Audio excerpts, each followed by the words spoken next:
Hello and welcome everyone, this is Adam from Critical Impact Gaming, and today I have another Pokemon Ultra Sun and Ultra Moon Wi-Fi battle for you. Today my opponent is going to be named Monarch. We had kind of a mixture battle. This was probably back from I think June, so I don't remember entirely, it's not 100% fresh in my mind. But let's see what I can do for this narration. So I'm going to start off with my Hariyama as he starts off with his Queen.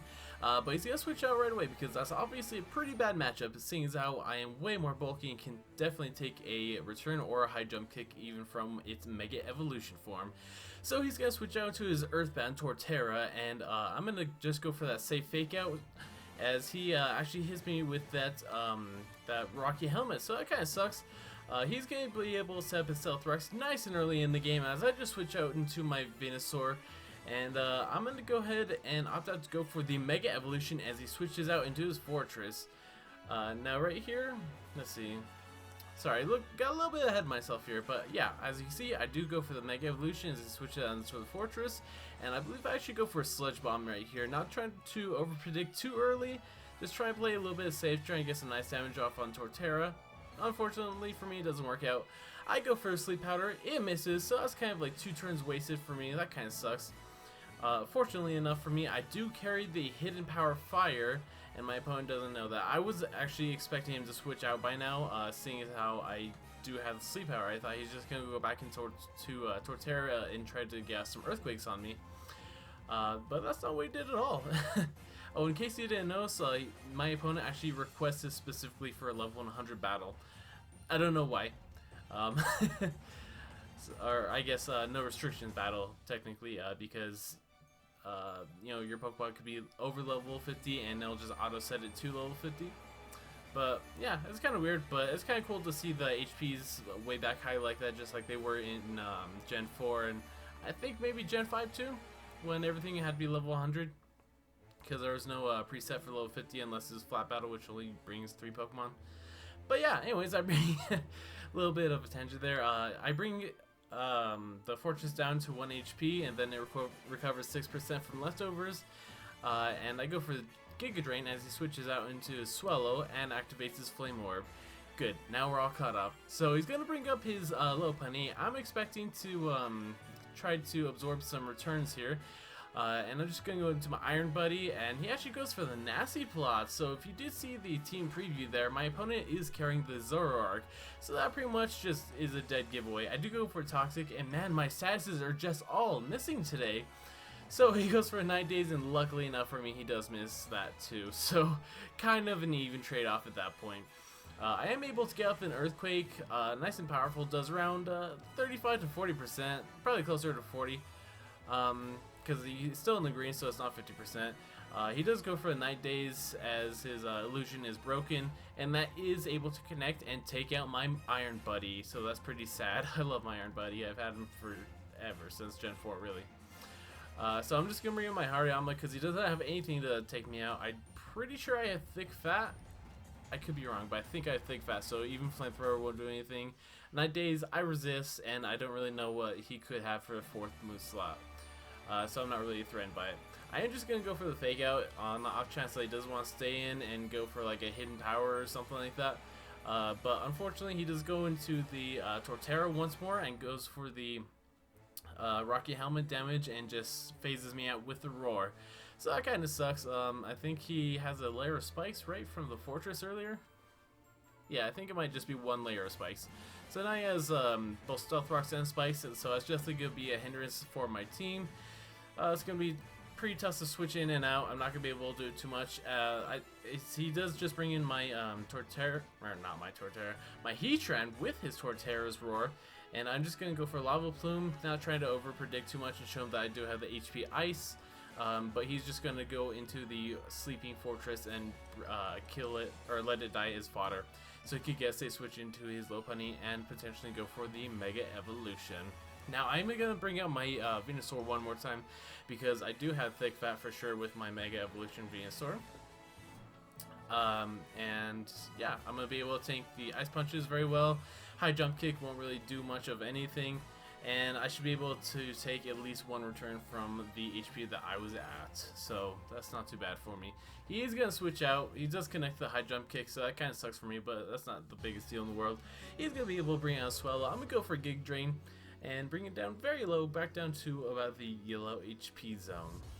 So yeah, now he's going to get hit by his own burn once more, and he's going to go for the Brave Bird, so I am going to be forced to switch out because, you know, obvious Brave Bird is obvious. I'm going to go onto my Can't Touch This, dun dun dun dun, don't want to get copyrighted, can't touch this, dun dun dun dun. And so I'm going to be able to take that Brave Bird very nicely here, as I believe he will die this turn from the recoil plus the Flame Orb damage. It actually does do a pretty good chunk. It brings me right down to the red, but he is going to take himself out with that as well, so that's fine by me. So now at this point, he can pretty much just bring in anything and he'll be able to take out my Heatran, which kind of sucks because I do have a lot of different uses for Heatran in this battle to take out, like you saw in the team preview, the Regice and the Torterra especially. And now because I'm in such low HP, I won't be able to switch into the Stealth Rock and Spike damage and still survive it. So I'm just going to leave him and sack him as fodder and get a safe switch into something else. So this little putty is really being a big threat to me right now. I've been wanting to go into my Latios because I do actually have a little surprise for him that he won't find out till kind of towards the end of the battle. So I'm going to threaten him out with a potential close combat. I think I just go for a fake out again because I didn't want him to high jump kick me or return me and get like a, you know, a big hit on me. So he does, unfortunately for me, have the Synthesis over something like Leech Seed. Yeah, so let's see, he has Stealth Rock, Synthesis, Earthquake for sure, and I think he also has Wood Hammer. I could be wrong about that, but I think that's his moveset there. So I'm going to go for a close combat. It does about 40%, which I was really hoping for it to do more, but that's okay. I unfortunately don't have Ice Punch on this set because I did take the priority Bull Punch over the Ice Punch because I didn't really feel like I needed that coverage. Unfortunately, I was wrong for this specific scenario. So he is able to take me out with the Earthquake, not waiting to get the recoil damage from the Wood Hammer, and that's fine because I'm just going to send out my Cloyster. Unfortunately, this is a Focus Sash Cloyster, so its item's kind of useless at this point. I'm going to go for the Icicle Spear, and it is going to be a 2-hit KO. Honestly, I thought that first one would do a lot more, seeing as how it is 4 times super effective and stab, and it's a Cloyster. I also wasn't able to get up my Shell Smash because I thought that if I took the opportunity, he would just stay in and go for the Wood Hammer and take me out. I just didn't want to risk something like that. So he's going to bring in his Lopunny, which actually turns out to be the Zoroark once again. Very cool, very cool. I definitely wouldn't have been able to take a high jump kick, but maybe I would be able to take a return. So yeah, this guy's just playing all kinds of mind games with me right now. I could definitely take a Flamethrower because of my Thick Fat, and I might be able to take a Night Daze, which I fortunately am, and I am able to Revenge Goo with the Giga Drain. So I don't know, maybe he just had like Sucker Punch or something, because that Giga Drain kind of did a lot. Maybe I'm just overestimating Zoroark's special defense. That might be it. I'll have to do the calcs on that later on. Anyways, he's going to bring in his real Mega Lopunny this time around. He's going to fake me out, and he's going to be able to take out my Mega Venusaur with anything he wants to throw at me. He's just going to go for the return, though, obviously. He probably didn't want to risk the Ice Punch not KOing or the High Jump Kick missing or whatever. But that's fine. I'm just going to send out my Blue Bomber, and here's a little surprise I was talking about. It is my last Pokemon, so there's no way he could have known this, so I haven't sent it out at all. I am faster, that's right, I'm running my Modest Choice Scarf Latios, and I am able to take him out with one single Psyshock.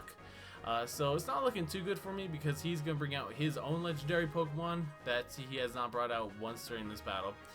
So I'm going to go for my Psyshock. Hopefully it'll do like 50 or more percent. Unfortunately, it only does like 35 to 40%. He's going to hit me with an Ice Beam, take me down to the red, 42 HP left. And things are really not looking good, so I'm just going to go for a last-ditch effort. I'm not running from this, and I do score the critical hit, so that was very nice, very lucky, and very fortunate for me.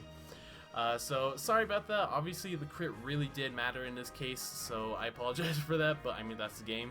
You know, it's RNG.